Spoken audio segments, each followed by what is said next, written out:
معكم ولا تكونوا أول كافر به ولا تشتروا بآياتي ثمنا قليلا وإياي فاتقون۔ اور ایمان لاؤ اس قرآن پر جو میں نے نازل کیا، یہ اس کتاب کی تصدیق کرنے والا ہے جو تمہارے پاس تھی، اور سب سے پہلے تم ہی اس کے منکر نہ بن جاؤ، اور تھوڑی قیمت کے بدلے میں میری آیتوں کو فروخت نہ کرو، وَإِيَّايَ فَاتَّقُونَ، اور صرف مجھ ہی سے ڈرو۔ آیت نمبر 41 سورہ بقرہ کی۔ بنی اسرائیل حضور علیہ السلام کی آمد سے پہلے نبی علیہ السلام کے بارے میں اپنے لوگوں کو بتایا کرتے تھے کہ نبی آخر الزمان تشریف لانے والے ہیں۔ حضور علیہ السلام کی شان بیان کیا کرتے تھے، حضور علیہ السلام کا حلیہ مبارک، آپ علیہ السلام کے فضائل، خصائل، کمالات بیان کیا کرتے تھے، اور جب جنگوں پر جاتے تھے تو آپ علیہ السلام کے وسیلے سے اللہ سے دعا مانگا کرتے تھے۔ تو جب نبی علیہ السلام تشریف لائے اور آپ علیہ السلام کی ولادت مبارک ہوئی، تو بجائے ان پر ایمان لانے کے مشرکین کی طرح، کفار کی طرح، جس طرح مکے کے کافر تھے، یہودیوں نے بھی نبی علیہ السلام کی تکذیب کی، آپ علیہ السلام کو جھٹلایا، آپ علیہ السلام کی مخالفت کی، دشمنی کی ہے۔ مکہ کے جو مشرک تھے ان کے پاس تو کوئی کتاب نہیں تھی نا، وہ تو تھے ہی کافر، ان کے لیے تو عقیدہ آخرت نئی چیز تھی، وہ جنت جہنم، اللہ کی وحدانیت، رسولوں کی رسالت، آخرت کا کنسپٹ، فرشتوں کا کنسپٹ ان لوگوں کے پاس تو نہیں تھا، وہ تو تھے ہی مشرک، بت پرست تھے۔ جبکہ یہودیوں کے پاس تو اللہ کی کتابیں آتی رہی ہیں، ابراہیم علیہ السلام کے صحائف ہے، موسیٰ علیہ السلام، یہ تورات، زبور، انجیل، یہ کتابیں پہلے ہی آ چکی تھی ان کے پاس۔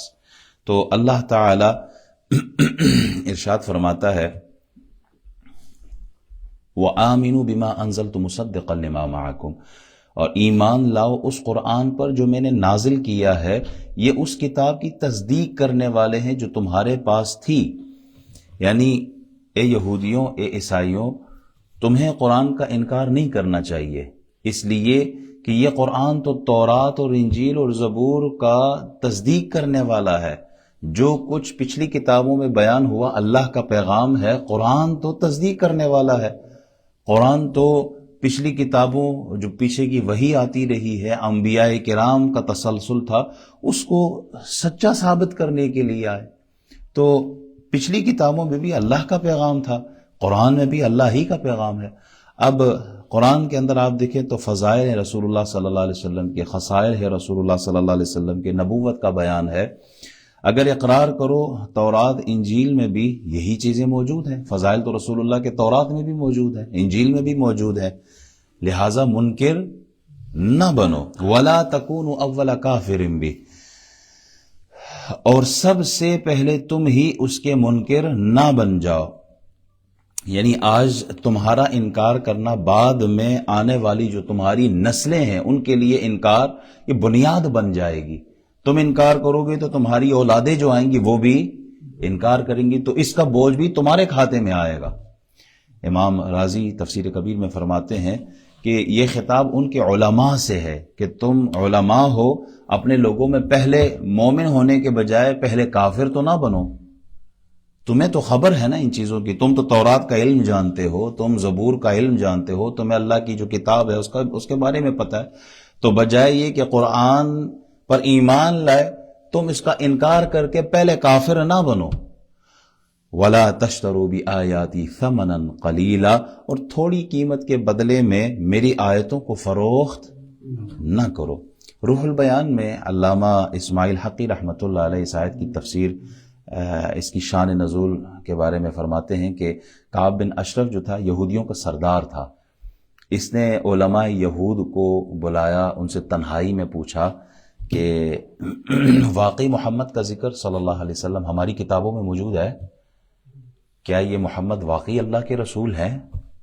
تو علماء نے، جو یہودی علماء تھے جنہوں نے کتابیں پڑھی تھی، جنہوں نے رسول اللہ صلی اللہ علیہ وسلم کی نشانیاں پڑھی تھی، ساری ان کے اندر موجود تھی، تو ان کے علماء نے کہا ہاں بات تو ایسے ہی ہے، وہ ہے اللہ کے رسول ہے۔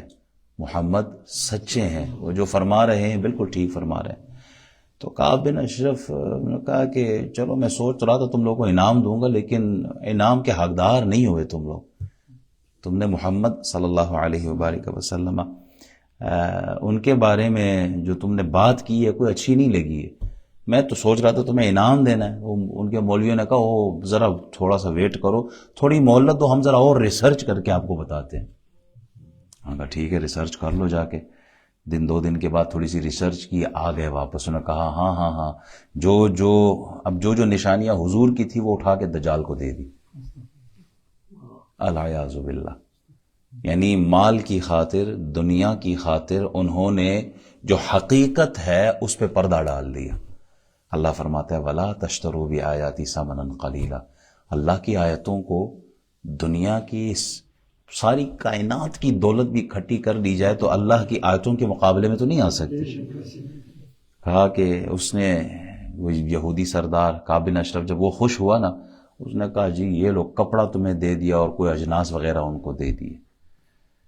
تو یہ علماء یہود جو تھے نا، یہ حالت کو دیکھتے ہوئے، اب ایک مالدار آدمی آتا ہے، اسے فتویٰ چاہیے ہوتا ہے، تو مالدار کی طبیعت کو دیکھتے، اس کی رضا کو دیکھتے، اس کی خوشنودی کو دیکھتے ہیں کہ یہ کس چیز پہ خوش ہوگا۔ اب جیسے ہی مالدار کی مال کو حاصل کرنے کے لیے انہیں پتہ چلا کہ یہ مسئلہ میں نے اب یوں نہیں یوں بیان کرنا ہے تاکہ مجھے مال مل جائے۔ اب وہ سورہ مائدہ کے غالباً 7ویں رکوع میں یہ واقعہ آئے گا کہ وہ یہودیوں میں کسی بڑے گھرانے کے ایک آدمی نے اور ایک عورت نے بدکاری کی، تو وہ یہودی علماء کے پاس گئے، تو انہوں نے مال کے بدلے میں انہوں نے کہا جی بس ان کا یہ ہے کہ ان کو رسوا کر دو، بس وہ جو رجم والی آیت تھی نا اس کو چھپا لیا، صرف اس لیے کہ دنیا کا مال مل جائے گا۔ اللہ کی آیات کو بھیج کر ان کے بدلے میں حقیر اور قلیل اور کم قیمت کی دنیا اس کو حاصل نہ کرو۔ اس آیت میں جو تربیتی اسباق ہیں وہ کیا ہیں؟ سب سے پہلے تو یہ ہے کہ یہود رسول اللہ صلی اللہ علیہ وسلم کو اپنا دشمن سمجھتے تھے نا، دشمن سمجھ کر رسول اللہ کے جو فضائل تھے، کمالات تھے، حسن و جمال تھا، حضور کی خوبیاں تھی صلی اللہ علیہ وبارک وسلم، اس کو چھپا لیا کرتے تھے۔ ہم کلمہ گو مسلمان ہیں نا، ہم اگر یہ کام کریں کہ رسول اللہ صلی اللہ علیہ وسلم، کلمہ گو مسلمان سے میری مراد وہ لوگ ہیں، وہ طبقہ ہے کہ اگر ان کے سامنے حضور کا ذکر کرو نا تو ان کے ذہن میں پہلی چیز جو آتی ہے وہ جی یہ شرک کر رہے ہیں۔ حضور کے کمالات کو بیان کرنا شرک ہے، پورا قرآن حضور کے کمالات سے بھرا پڑا ہے۔ کمالات چھپانا رسول اللہ کے، یہ تو یہودیوں کا کام تھا۔ رسول اللہ کے کمالات کو، فضائل کو، خصائل کو، رسول اللہ کی خوبیوں کو یہ چھپانا کس کا کام تھا؟ قرآن خود کہہ رہا ہے کہ یہ یہودیوں کا کام تھا۔ اب اگر ہم بھی وہی کام شروع کر دیں تو پھر غلامی کا دعویٰ کدھر گیا؟ ہم تو کلمہ گو مسلمان، لا الہ الا اللہ محمد الرسول اللہ، ہم تو رسول اللہ کا کلمہ پڑھنے والے لوگ ہیں۔ ہمیں تو حضور کی فضیلت سن کے ہمارے چہروں پہ مسکراہٹ آنی چاہیے، ہمیں تو خوشی ہونی چاہیے، ہم تو خوش ہو کر رسول اللہ کا ذکر کرتے ہیں۔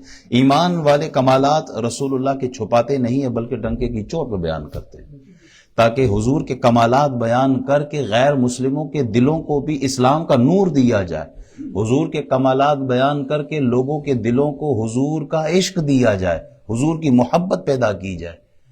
تو کمالات بیان کرنے سے شرک نہیں ہوتا بلکہ اسلام کی خوشبو اور پھیلتی ہے۔ دوسرا، اس آیت سے ہم نے یہ سیکھا کہ دنیاوی مفادات کی خاطر دینی مفاہیم بدل دینا یہ ہلاکت ہے، بربادی ہے، تباہی ہے، آخرت کی رسوائی ہے۔ کہ آپ تھوڑے سے مال کی خاطر اللہ کی رضا کو فراموش کر رہے ہو۔ اب ہماری عدالتوں میں کیا ہوتا ہے؟ دنیا کی جو ہماری عدالتیں ہیں، یہاں تھوڑے سے مال آپ بس پیش کریں تو جج بھی بک جاتے ہیں۔ وہ جو عدالت کا، جو عدل کا فیصلہ تھا، وہ مال کے عوض آپ نے بیچ دیا ہے۔ مالدار طبقے کو خوش کرنے کے لیے سود کو حلال کرنے کے راستے ڈھونڈ رہے ہوتے ہیں لوگ۔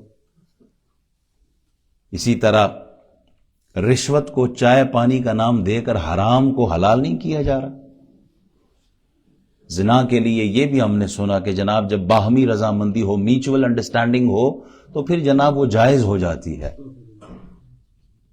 یہ ہم کس طرف، یعنی کلمہ گو مسلمان لوگ ہیں، صرف دنیا کے خاطر مال بٹورنے کے لیے حرام راستے کیوں؟ اسی طرح یہ جو 2 نمبر پیر ہوتے ہیں، 2 نمبر فراڈیے قسم کے، جسے ڈبہ پیر کہتے ہیں، مال بٹور رہے ہیں اور بدلے میں کیا دے رہے ہیں؟ جہالت دے رہے ہیں، بدلے میں دین سے دوری، بدلے میں رسول اللہ سے دور کر رہے ہیں لوگوں کو.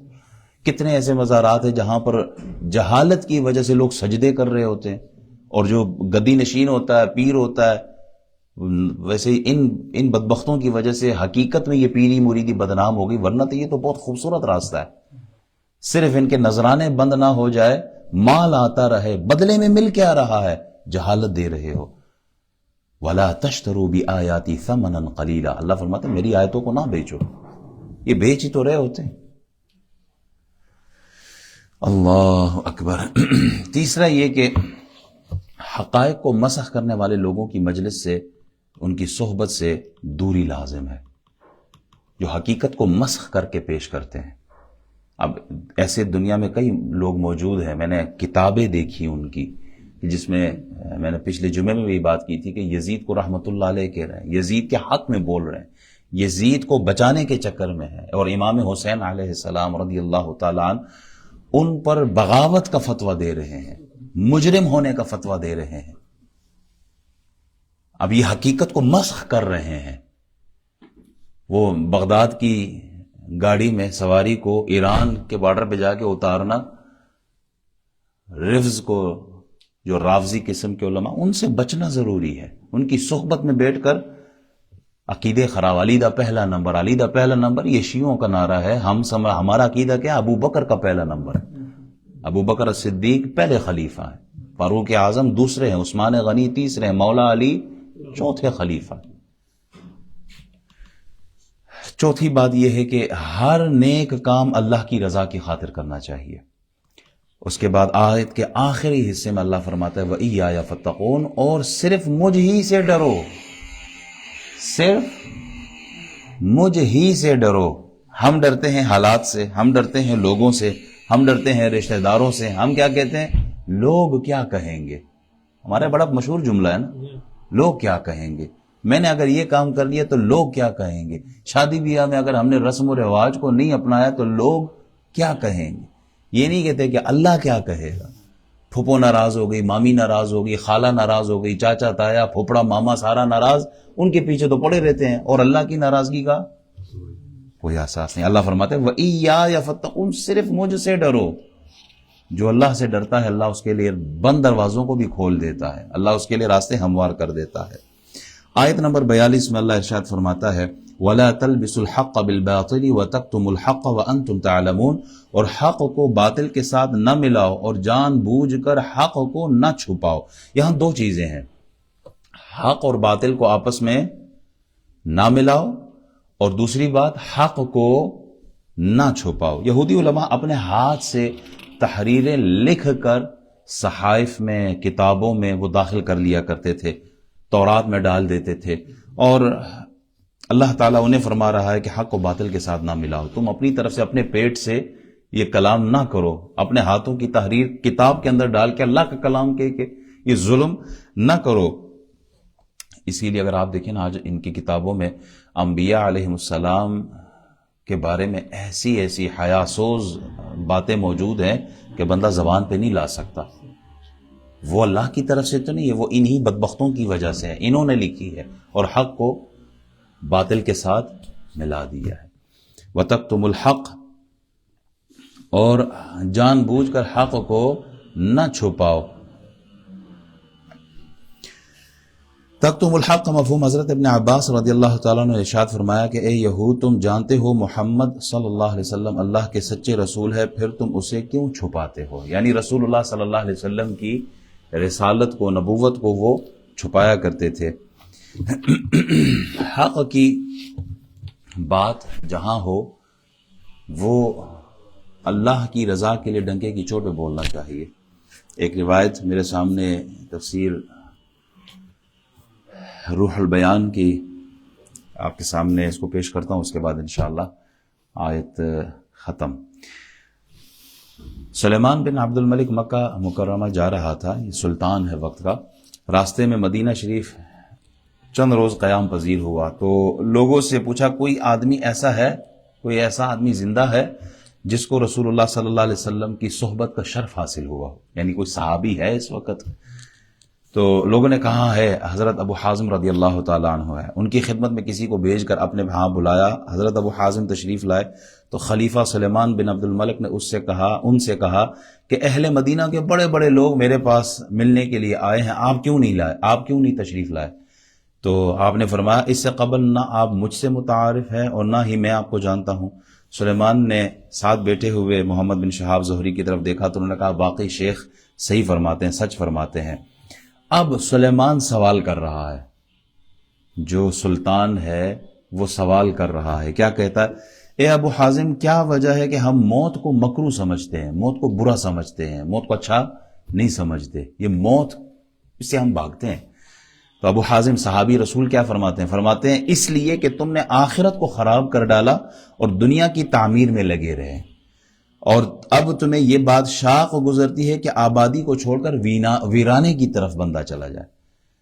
اے سلطان، تم نے زیادہ تر کوشش کی ہے دنیا بسانے کی، آخرت کی طرف توجہ نہیں ہے۔ تو آدمی آبادی میں رہنا پسند کرتا ہے، ویرانے کی طرف تمہاری آخرت ویران ہے، اس لیے تم پسند نہیں کرتے کہ تم وہاں جاؤ۔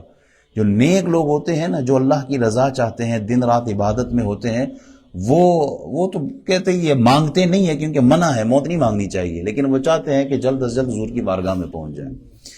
سلیمان پھر پوچھتا ہے اے ابو حازم، تم نے ٹھیک فرمایا، اب بتائیے کل اللہ تعالیٰ سے کیسے ملاقات ہوگی؟ اللہ سے ہماری ملاقات کیسی ہونی ہے؟ پھر صحابی رسول فرماتے ہیں اگر نیک ہے تو ایسے آئے گا جیسے کوئی گھر سے باہر چلا جائے، پھر جب واپسی ہوتی ہے تو اہل و عیال میں خوشی کی لہر دوڑ جاتی ہے۔ جیسے کوئی پردیسی جاتا ہے نا کام کرنے کے لیے، 5 سال 10 سال کے بعد واپس گھر کی طرف آتا ہے تو گھر والے کیسے خوش ہوتے ہیں، کیسے استقبال کرتے ہیں، کتنی تڑپ ہوتی ہے ملنے کی۔ کہا جب تم جاؤ گے اللہ کی بارگاہ میں تو اللہ ایسے تم سے محبت کر کے ملاقات کرے گا، خوش ہوگا تم سے ملاقات کر کے۔ اور اگر برا ہے تو ایسے ہوگا جیسے بھاگا ہوا نوکر اپنے آقا کے ہاں لوٹ آتا ہے۔ اور اگر تو کوئی برا آدمی ہوا نا تو ایسے جائے گا اپنے گھر جیسے کوئی غلام اپنے آقا کی کوئی مخالفت کر کے، کوئی ایسی بڑی غلطی کر کے کہ غلام بھاگ جاتا ہے اپنے آقا کو چھوڑ کر، اور واپس جب آتا ہے اپنے آقا کے پاس تو کتنی شرمندگی کے ساتھ آتا ہے، کتنے ڈر اور خوف کے ساتھ آتا ہے کہ نہ جانے آقا مجھے کیا سزا دے گا۔ تو کہا جب اگر برائی کر کے دنیا سے گئے ہو تو پھر ڈر کے اللہ کے حضور جاؤ گے۔ پھر سلیمان پوچھتا ہے آخرت میں مجھ سے کون اچھا ہے؟ وہاں جب جاؤں گا تو مجھ سے اچھا کون ہوگا؟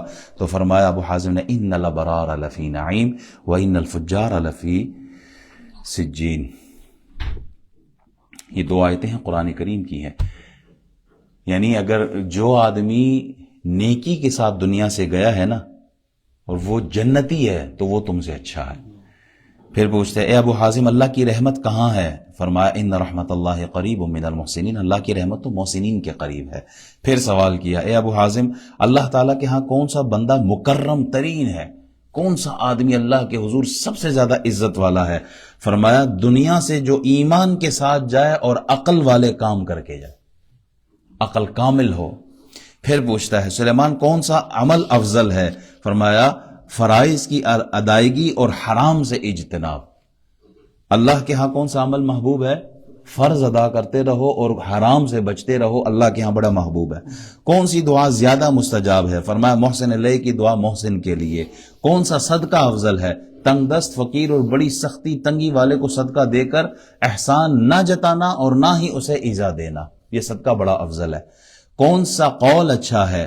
فرمایا جس سے تو ڈرتا ہے یا جس سے کوئی امید وابستہ ہے، جس سے تیرے اندر تقوی آ جائے، وہ قول اچھا ہے۔ پھر سوال اللہ تعالیٰ کے ہاں کون سا مومن اعلیٰ مرتبے والا ہے؟ فرمایا وہ مرد جو اللہ تعالیٰ کی اطاعت کرے اور دوسروں کو بھی اس کا حکم دے۔ پھر سوال کون سا مومن احمق ہے؟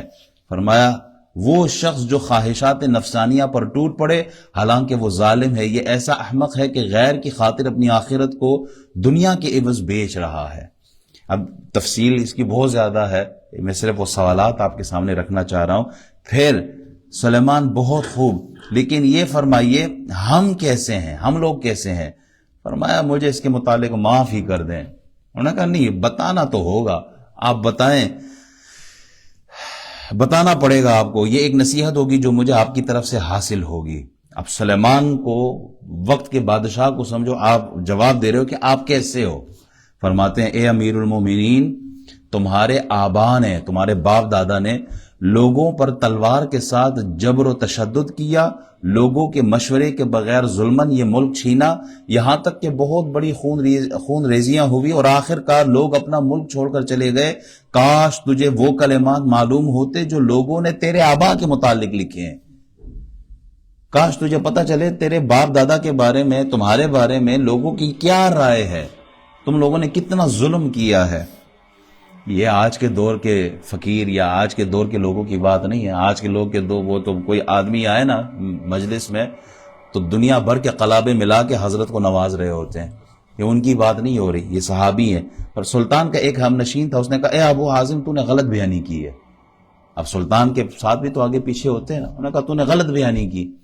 تو ابو حازم نے فرمایا کیوں جھوٹ بول رہے ہو؟ علماء سے اللہ تعالیٰ نے وعدہ لیا ہے، یہی آیت، یہ جو ابھی ہم نے پڑھی ہے یہی آیت، تو کیا لوگوں کو حق کی بات بتائیں، حق کو باطل کے ساتھ نہ ملائے اور حق کو نہ چھپاؤ، ہرگز نہ چھپاؤ، جو سچی بات ہے وہ بتایا کرو۔ سلیمان اب ہم اپنی اصلاح کس طرح کریں؟ فرمایا لوگوں کو بلا کر مروت سے کام لو اور ہر ایک کا حصہ برابر تقسیم کرو، لوگوں کی مدد کرو، تم سلطان ہو، تم حکمران ہو، تمہیں اپنی رعایا کے بارے میں خبر ہونی چاہیے، لوگوں کی مدد کرو۔ اچھا سلیمان ہم مال کہاں سے حاصل کریں؟ صحابی رسول فرماتے ہیں حلال مال کما کر اس کے اہل کو دو، حلال کماؤ، ناجائز ٹیکس نہ لگاؤ۔ سلیمان اے ابو حازم چند روز ہمارے ہاں قیام فرمائیے تاکہ ہم آپ سے نصیحت حاصل کریں۔ ابو حازم اللہ کی پناہ، یہ کیسے ہو سکتا ہے؟ میں ڈرتا ہوں کہ مجھ سے کوئی ایسا عمل ہو جائے کہ جس سے مجھے دنیا اور آخرت کی رسوائی نہ اٹھانی پڑے۔ سلیمان کم از کم اپنی ضروریات تو بتا دیجئے تاکہ ہم آپ کی مدد کریں، آپ صحابی رسول ہیں، آپ بتائیں ہم آپ کی کیسے خدمت کریں؟ تو وہ فرماتے ہیں مجھے جہنم سے نجات دلاؤ، مجھے جنت میں بھیج دو، کوئی اچھا سا مکان کارنر والا، کوئی بڑا کوئی اچھی گاڑی، کوئی اس کا انتظام ہو جائے۔ نہیں، صحابی رسول کیا کہتے ہیں؟ جہنم سے مجھے بچاؤ اور جنت کی طرف لے جاؤ، یہ آپ کی بڑی مہربانی ہوگی۔ سلیمان کہتا ہے سبحان اللہ، حضور کیا کام بتا رہے ہیں آپ مجھے، یہ مجھ سے کیسے ہو سکتا ہے؟ ابو حازم فرماتے ہیں بس میری یہی حاجت ہے، اگر کر سکتے ہو تو کرو۔ اچھا میرے لیے کوئی دعا فرما دیں، سلیمان کہتا ہے۔ ابو حازم فرماتے ہیں یا اللہ اگر سلیمان تیرا دوست ہے تو اس کی دنیا اور آخرت کی بھلائی میں آسانی فرما، اگر تیرا دشمن ہے تو اس کو ایسا پکڑ جیسا تو چاہتا ہے، صحیح پکڑنا ہے اس کو۔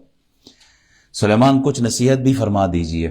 فرماتے ہیں اگر تو اہل ہے تو میں تجھے بہت کچھ کہہ چکا ہوں، اور اگر تو نا اہل ہے تو پھر اب بھی میری کمان میں کوئی تیر نہیں ہے، یعنی اتنا ہی کافی ہے تیرے لیے، میں اتنا کچھ بول چکا ہوں۔ اچھا روایت ابھی آگے اور بھی ہے، مجھے اندازہ ہے کہ ٹائم ہو چکا ہے۔